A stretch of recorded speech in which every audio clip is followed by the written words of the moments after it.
అందరూ ఎలా ఉన్నారు? బాగా ప్రాక్టీస్ చేస్తున్నారు కదా?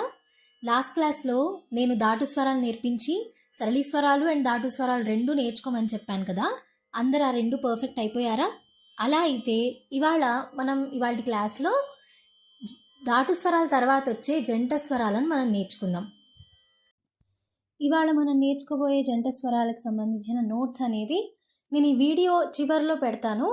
ఎవరికైనా కావాలనుకుంటే కనుక నోట్స్ రాసుకోండి, లేదు అనుకుంటే కనుక దాని ఫోటో అయినా తీసుకోండి.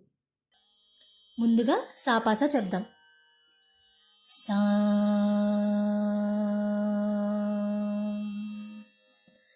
పా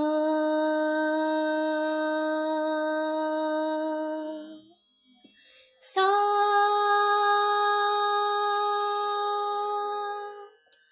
పా సా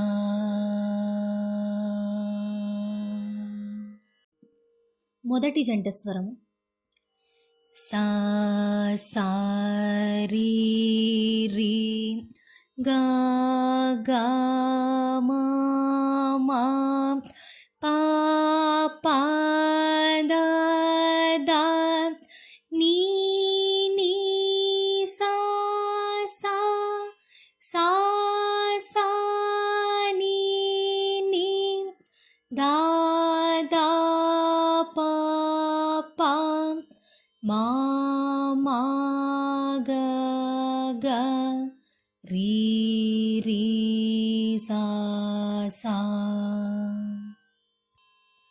రెండవ జంట స్వరం సా సా రీ రీ గా గా మా మా రీ రీ గా గా మా మా పా పా గా గా మా మా పా పా దా దా మా మా పా పా దా దా నీ నీ పా పా దా దా నీ నీ సా సా సా సా నీ నీ దా దా పా పా నీ నీ దా దా పా పా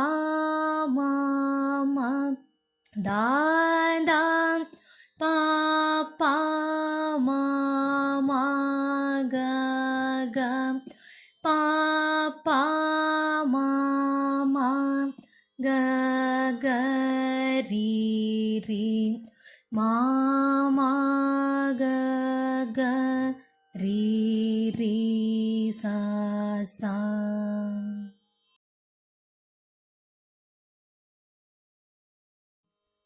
అయితే రెండు జంట స్వరాలు నేర్చేసుకున్నాం కదా. నెక్స్ట్ క్లాస్లో నెక్స్ట్ రెండు జంట స్వరాలు నేర్చుకుందాము. ఈ రెండు జంట స్వరాలు కూడా మీరు పర్ఫెక్ట్ అయిపోండి. అలాగే సరళి స్వరాలు దాటు స్వరాలు కూడా ప్రాక్టీస్ చేయండి. ఈ వీడియో మీ అందరికీ నచ్చింది అనుకుంటాను. నచ్చినట్టయితే లైక్ చేయండి, షేర్ చేయండి, కమెంట్ చేయండి. అలాగే ఇలాంటి మరెన్నో వీడియోస్ కోసం గాయత్రీస్ ట్యూన్స్ అండ్ టేల్స్ ఛానల్కి సబ్స్క్రైబ్ చేసుకోండి.